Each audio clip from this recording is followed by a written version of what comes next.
ఓం శ్రీ గురుభ్యో నమః. శని వక్రగతి. శని వక్రగతి 137 రోజుల పాటు శని వక్రగతిలో ఉంటాడు. అంటే జూలై 12వ తారీఖు మధ్యాహ్నం 1:23 7 డిగ్రీల 48 నిమిషాలకి ఉత్తరాభాద్ర నక్షత్ర 2వ పాద ప్రవేశంతో శని వక్రగతిలోకి వెళతాడు. వక్రగతిలోకి వెళ్ళిన ఆ మీనరాశిలోనే ఉంటాడు. ఎప్పటి వరకు ఉంటాడు? నవంబర్ 27వ తారీఖున మధ్యాహ్నం 4:04 వరకు కూడా పూర్వాభాద్ర నక్షత్ర 4వ పాదంలో 1 డిగ్రీ 1 నిమిషాల వరకు వక్రగతిలో ఉంటారు. అంటే సుమారుగా 6 డిగ్రీల 47 నిమిషాలకి ఆ శని వెనక్కి వెళుతున్నాడు. శని వక్రగతి పొందటం వల్ల కొంతమందికి ఉపశమనం కలుగుతుంది, కొన్ని రాశుల వాళ్ళకి కొంతమందికి శుభ ఫలితాలు కలుగుతాయి, కొంతమందికి చెడు ఫలితాలు కూడా మిశ్రమైన ఫలితాలు కూడా కలుగుతాయి. శని సహజంగా గోచారరీత్యా 3, 6, 11 స్థానాలు శుభ ఫలితాలను ఇస్తాడు. అంటే వాళ్ళ రాశి నుంచి మనం చూసుకునేటట్టయితే 3, 6, 11 స్థానాలు శుభ ఫలితాన్ని ఇస్తాడు. శని కొంతమందికి అర్ధాష్టమ, అష్టమ, ఇల్నాటి, కంటక శని యొక్క ఫలితాలు కూడా కొన్ని మంచి చెడుల యొక్క మిశ్రమాలు అనేవి కలిసి ఉంటాయి. వక్రగతి అంటే ఏంటంటే సహజంగా ఎలా ఉంటుందనంటే చాలామంది కూడా వక్రగతి అంటే ఏదో జరిగిపోతుందనే అపోహ, శని గురించి చెప్పంగానే భయభ్రాంతులు చెందుతుంటారు. వక్రగతి అంటే ఏమిటంటే మనకి పైన అంతరిక్షంలో 2 వాహనాలు వెళుతుండగా ఒక వాహనం యొక్క వేగం అనేది తగ్గుతుంది, దాని యొక్క స్పీడ్ అనేది తగ్గుతుంటుంది. అంటే 2 గ్రహాలు వేగంగా వెళుతూ ఉండగా ఒక గ్రహం యొక్క వేగం తగ్గదాన్నే వక్రగతి అంటారు. అది ఎక్కడ వెనక్కి వెళుతుందని చాలామంది అనుకుంటారు. కానీ భూమి మీద నుండి చూసే వాళ్ళకి ఏంటంటే అది వెనక్కి వెళుతున్నట్టుగా అర్థం అనుకుంటాం. కానీ పైన అంతరిక్షంలో అలా జరగదు, దాని యొక్క వేగం మాత్రమే తగ్గుతుందని అర్థం. దాన్నే వక్రగతి అని అంటారు. అంటే దిస్ ఈజ్ ద రెట్రోగ్రేడ్ అంటారు. డైరెక్ట్ కాకుండా రెట్రోగ్రేడ్ అవుతుంటుంది. కాబట్టి శని యొక్క వక్రగతి యొక్క ఫలితాలు ఏ విధంగా ఉన్నాయో ఒక్కసారి మనం తెలుసుకుందాం. మిథున రాశి వాళ్ళకి శని వక్రగతిలో పొందటం వల్ల కొంత ఉపశమనం లభిస్తుందని చెప్పుకోవచ్చు. ఈ వక్రగతి వల్ల మిథున రాశి వాళ్ళకి కొంత మేలు జరుగుతుంటుంది. అంటే ఆర్థిక పరంగా ఆదాయం బాగా పెరుగుతుంది.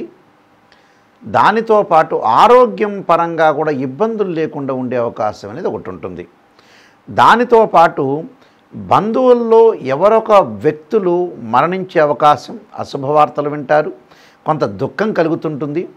దీర్ఘవ్యాధుల ద్వారా ఇబ్బందులు పడే వాళ్ళకి కొంత ఇబ్బందులు తగ్గే అవకాశం అనేది ఒకటి ఉంటుంది. అంటే గతం కంటే కూడా ఇప్పుడు ఆరోగ్యం అనేది మెరుగుపడే అవకాశం అనేది ఖచ్చితంగా ఉంటుంది. అలానే ఆర్థిక పరంగా ఉండే లావాదేవీల విషయంలో కూడా కొంత అనుకూలంగా ఉంటుందని చెప్పుకోవచ్చు. అనవసరమైన రాబడి, ఖర్చులు తగ్గించుకోవాలి, పొదుపును పాటించాలి, వివాహాది శుభ కార్యక్రమాల్లో పాల్గొనే అవకాశాలు, విందులు వినోదాల్లో కూడా పాల్గొనే అవకాశాలు, గృహ ఉపకరణ వస్తువులు కూడా కొనుగోలు చేసే అవకాశాలు ఎక్కువ ఉంటుంది.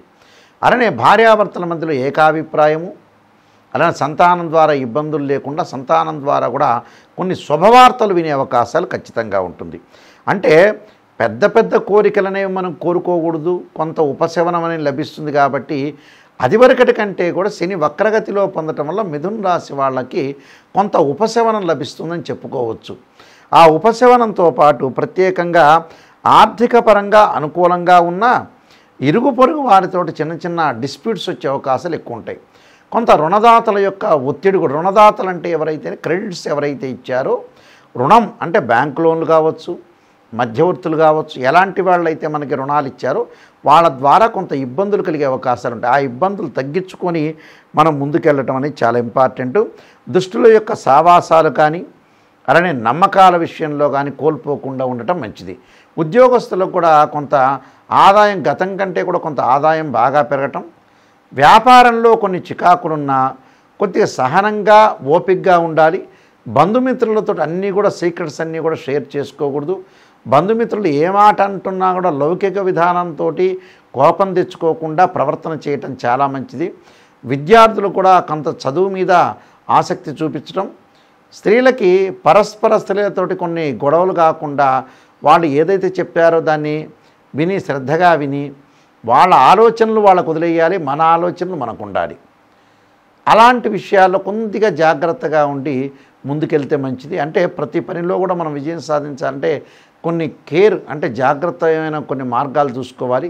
అయితే మిథున రాశి వాళ్ళకు మటు గతం కంటే కూడా వృత్తి ఉద్యోగ వ్యాపార రంగాల్లో కొంత ఉపశమనం, ఆరోగ్యపరంగా కూడా కొంత ఉపశమనం అనేది లభిస్తుంది. కాబట్టి వీళ్ళు నేను చెప్పిన పరిహారాలన్నీ కూడా కొన్ని నేను చెప్తున్నాను పరిహారాలు, ఆ పరిహారాలు మీరు పాటించండి, మంచి జరిగే అవకాశం ఖచ్చితంగా ఉంటుంది.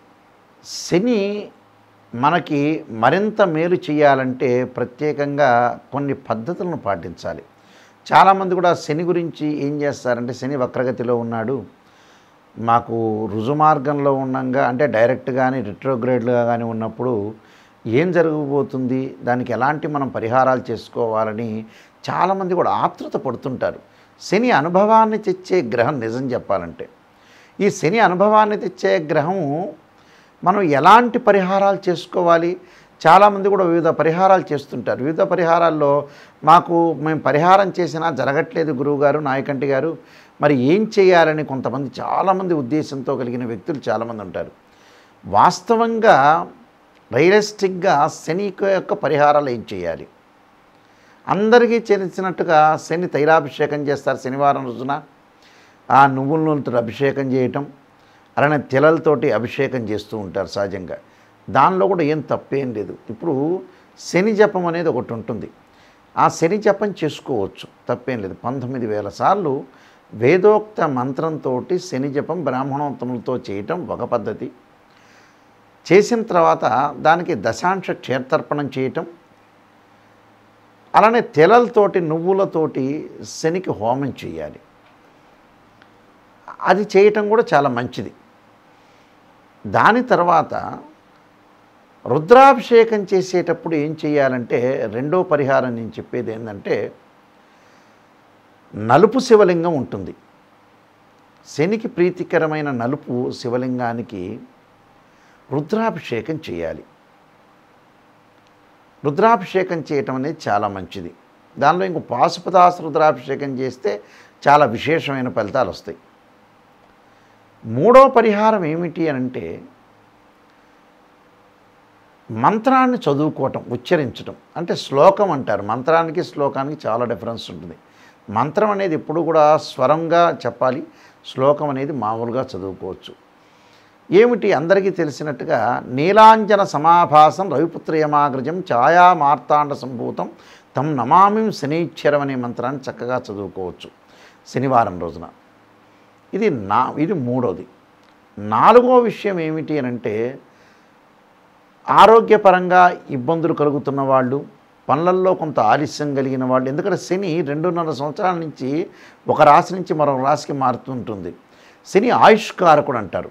అంటే పనులన్నీ ఆలస్యం జరుగుతూ ఉంటుంటాయి. అంటే విద్యలో కానీ ఉద్యోగంలో కానీ ప్రతి పనిలో కూడా ఆటంకం కలిగి డిస్టర్బెన్స్లు, ఆరోగ్యపరంగా హెల్త్ పరంగా ఇబ్బందులు, ఆయు ప్రమాణం తగ్గటము, చికాకులు కలిగే అవకాశాలు ఎక్కువగా ఉండటం, రకరకాల అంటే వివాహ ప్రయత్నాలు సఫలీకృతం కాకపోవటం, భార్యాభర్తల మధ్యలో అనుబంధం కరెక్ట్గా లేపటం, కోర్టు సమస్యలు, ప్రతిదీ కూడా ఒక సమస్యగా వచ్చే అవకాశం ఉంటుంది. కాబట్టి వాళ్ళు తప్పకుండా ఒక పురాతనమైన ప్రక్రియ అనేది ఒకటి ఉంది.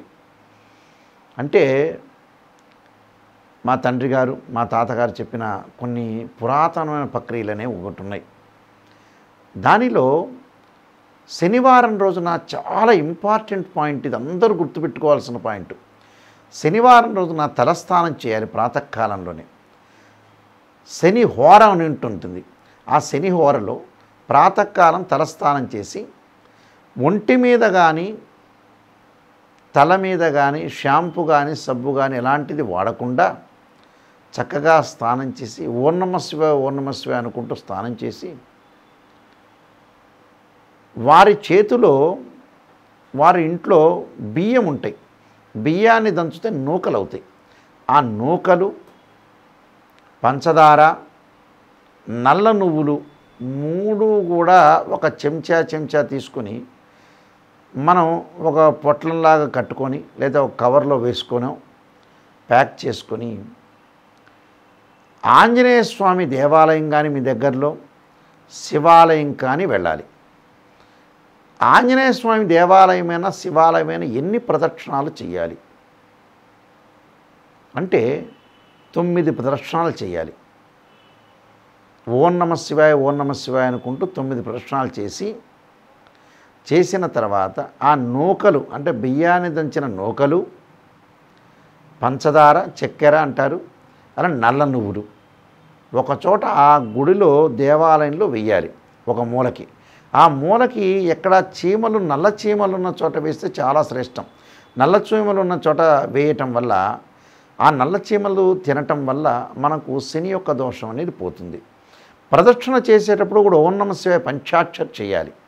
ఇలాగా వీలైతే మనకి గోచారరీత్యా కానీ జాతకరీత్యా కానీ అర్ధాష్టమ శని కానీ అష్టమ శని కానీ అలానే మనకి ముఖ్యంగా వచ్చే ఎల్నాటి శని కానీ కంటక లేదా పొంగు శని అంటే 10వ స్థానంలో శని ఉంటే కంటక లేదా పొంగు శని అంటాం మనం. అర్ధాష్టమ శని అంటే 4వ స్థానంలో శని ఉండడాన్ని అలానే అర్ధాష్టమ శని అంటారు. అష్టమ శని అంటే 8వ స్థానంలో శని ఉంటాం. కంటక లేదా పొంగు శని అంటే 10వ స్థానంలో శని ఉండటం. ఎల్నాటి శని అంటే తన ఉన్న రాశిలోను తన వెనక రాశిలోను ముందు రాశిలోను శని ఉంటే దాన్ని ఎల్నాటి శని అంటారు. వీళ్ళందరూ కూడా 12 శనివారాలు 9 ప్రదక్షిణాలు చేయాలి.